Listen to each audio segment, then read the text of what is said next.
તો આખરે આ કાયદાનો વિરોધ કેમ, એવી રીતે કઈ જોગવાઈઓ છે તેની વિગતવાર વાત કરીશું, જેના કારણે વિરોધનો મંત્રો જોવા મળ્યો છે।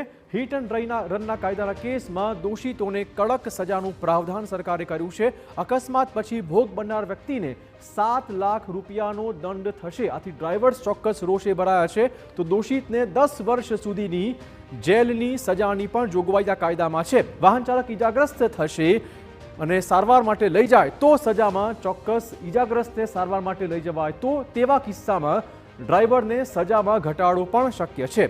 આખરે જૂનો કાયદો કયા પ્રકારનો હતો તેની વાત કરીશું। જૂના કાયદામાં જે જોગવાઈ હતી, હિટ એન્ડ રન કેસમાં માત્ર 2 વર્ષની જોગવાઈઓ હતી। આવા કેસોમાં 2 વર્ષની સજાની જોગવાઈ કાયદામાં હતી। જૂના કાયદા પ્રમાણે દોષિતને સજા અથવા દંડ પણ આ જૂના કાયદામાં થાય છે। દોષિતને સજા અને દંડ બંને થઈ શકે એ પ્રકારની જોગવાઈ પણ આ જૂના કાયદામાં હતી। જો કે હવે નવા કાયદાના અમલ પછી વિરોધનો વંટોળ છે। હડતાળથી ચોક્કસ અસર પડી રહી છે। વિગતવાર સમજીશું હડતાળથી કયા પ્રકારની અસર પડવાની છે। હડતાળથી પેટ્રોલ ડીઝલનું ટ્રાન્સપોર્ટેશન લગભગ બંધ થઈ જશે, કેમ કે મોટાભાગનું ડીઝલ અને પેટ્રોલ એ હાઈવે મારફતે આવતું હોય છે। હડતાળ લંબાશે તો તેની અસર સામાન્ય માણસ પર ચોક્કસ પડવાની છે। સામાન્ય માણસ માટે પણ હડતાળ એ અસરકારક સાબિત થશે। જીવન જરૂરી વસ્તુઓની હેરફેર ટ્રક્સમાં થતી હોય છે, એની અવરજવર હવે સંપૂર્ણપણે બંધ થઈ જશે। ટ્રાન્સપોર્ટ બંધ થતાં વસ્તુ હવે ગ્રાહક સુધી, માર્કેટ સુધી સમયસર નહીં પહોંચી શકે।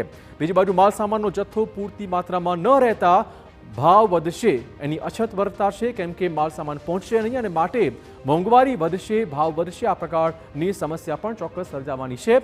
ટ્રક ચાલકોની રજૂઆતની વિશે થોડી વાત કરીશું। નવા કાયદા મુદ્દે સરકાર ફેરવિચાર કરે, આ સૌથી મોટો મુદ્દો તેમણે મૂક્યો છે કે નવા કાયદામાં જે જોગવાઈઓ છે તેને સરકાર ફરી વિચારણામાં લે।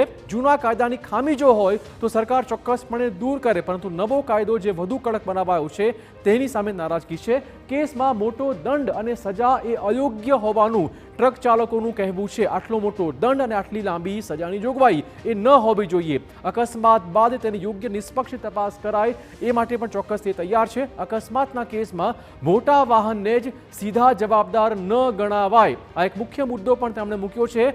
બચાવવાના ઈરાદે નહીં, પરંતુ બેકાબુ ભીડના ડરથી ડ્રાઈવર ભાગતા હોવાની રજૂઆત પણ ડ્રાઈવર એસોસિએશને કરી છે। તો ડ્રાઈવર હંમેશા ભાગી જતા હોય છે, પરંતુ તે ભીડથી બચવા માટે ભાગતા હોય છે। આ પ્રકારનું લોજિક પણ ડ્રાઈવર એસોસિએશને સરકારને આપ્યું છે। જોવું રહેશે કે હવે સરકાર તેમના વિરોધને કેવી રીતે લે છે। આ હડતાળ ક્યારે શમે છે, કેમ કે તેની માઠી અસરો અનેક લોકો પર થવાની છે, અનેક માર્કેટ પર થવાની છે। આથી હવે સરકાર કઈ દિશામાં વિચારે છે, ક્યારે હડતાળનો અંત આવે છે, તેના પર સૌની મીટ મંડાયેલી છે।